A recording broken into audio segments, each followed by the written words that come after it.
Team Dad, remember kura, I hio tau.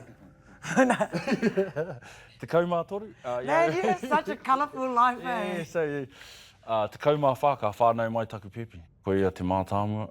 Nei wetahi o ngā ture o te kohanga me tini. I te mea kare te tai atu te Māori atu. Te tiki rānei i ngā tamariki ki te kore koe te kaumā waru. You know, because I was young, I was still at wharekura. O kohanga te shikere? Waititi. So she was at Waititi. So I'll drop her off at kohanga and then carry on to kura. And, you know. Wow, karea te tino maumahara ki e rara. Etahi wā ka tū te hui a marae. Hara mai te kohanga. Yes, ka noho ki mua, eh? And ko rātou te rei o mahaere ana. Yeah, so we pretty much grew up together. Ooh, Kahunguni's known for what? Many wives. Yeah, yes. I was going to say food, wineries, but yeah, koia. Oh, yeah. Wineries, produce, Koro. ngā mea katoa, yeah, koro. Ngā waiata tautoko o ngā waiata katoa. Tika tonu. Tūtira mai, actually, yeah. Tika tonu, tūtira mai, what about, what else? Pōkare ana. I thought that's rotoruas. Nah, most of the good waiatas were ours.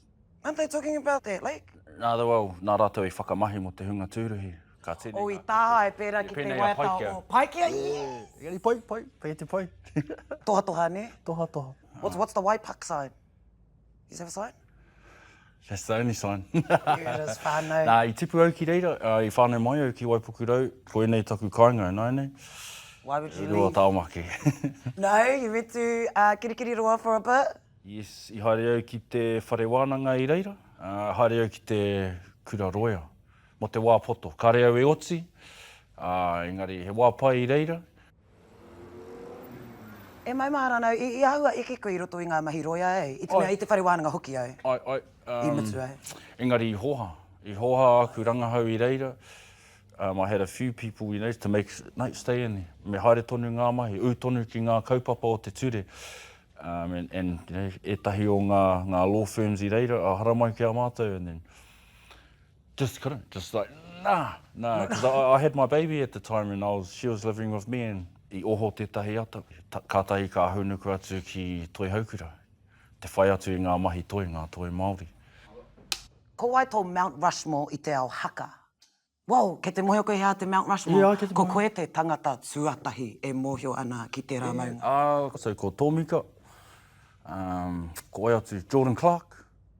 Yeah, okay, you're another one who names everyone in your kapa. Haere tonu tai, haere tonu e hoa.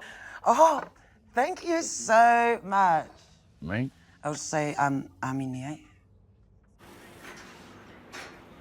O tuahine me tō taina, koutou katoa, ko tā moko ia, eh? Te katoa. He pai te kite atu hoki, ko toku pāpā, tērā e mau nei ki te moko. I te mea, kāre tino whakai, I te wā I haere atu au te tiki taku moko. Nā runga anō I te pōhehe ka rereke tōku ao. Tōna kitenga I ngā wā o mua, ki ngā uncles e mau nei I te moko kore whiwhi mahi. He was pretty scared when he got his one too. No te whakamā, kāre e kōrero Māori. Oh, yeah, Right, ka just pēra I tahi, eh? Yeah, I was there, bro. He Māori koe? Anyone's got anything to say to you, I'll back you up, because you know te nuinga o te waka. O so te mea. Yeah, he'll pretty much just whack them, so I try to have to tell him, you know, like... Kōrero, pai te kōrero. Yeah, so you have to be aware that sometimes people, if they're going to have a bit of an opinion, especially with moko, you know, ki te mau moko koe, he kaitia ki koe. Moenei o ngā taonga, me humari, ka noho I roto I te whakaiti. Actually, you're a bit of a kai kanikani, eh? There was a little bit there where I tried to do the TikToks, but that's when I was Māori. I used to think it was cool, eh? Like I was in lockdown, I'd follow myself around, shuffle here, shuffle there. Because there was no one around, so no one thought I was weird, and you know, I would want to dance off Lance. What's his name? Lance Savali. That's him. That's my guy. I secretly watched it, wishing I could do that or do the TikTok to whatever song he's doing. The bro's smooth. I mean, yeah, ka pēra. It's quite confident. When I'm drunk, man, I'm like, I think I'm Paris Gold Bell. It's crazy. That's the one. It's so crazy. Oh, those fans we were loving, they're gone. He's in a melt. Speaking of your struggles, Should we talk about it, or like, you know? Let's talk about it. Yeah. Bring it up. Tētai o wero nui, ko te patu I tērā ngangara. Yeah. Kai taru kino. The worst one. The ngangara that we all know. P. So, you know, so there it is. There it is. You know, and we've all got our poison, whatever it is. Sometimes people, it's either the alcohol or whatever. For a long time, I kept it all under the wraps, because you can function for a little bit. And I got away with heaps of stuff. You know, I've done some of the greatest things that I've done, you know, by secretly being high, but no one knew. And then it got all too much, and you know, like the normal story goes, you lose everything, and it's not until you actually have a bit of awareness about what you've actually wrecked to go and fix it. So that was one of the best wānangas I ever had, was that kaukura at rehab. Koira te tahi o ngā uauatanga o ngā wā omua. Remember when you was obsessed with bloody Hermione? Hermione Granger? Hermione Granger went hard back in the day. That fluffy hair was it. You know, this is like 20, 30 years ago now, because the Philosopher's Stone, when that came out, wow, you know, wow, omua. So yeah, Well, all the boys know Hermione. She was the only girl in there.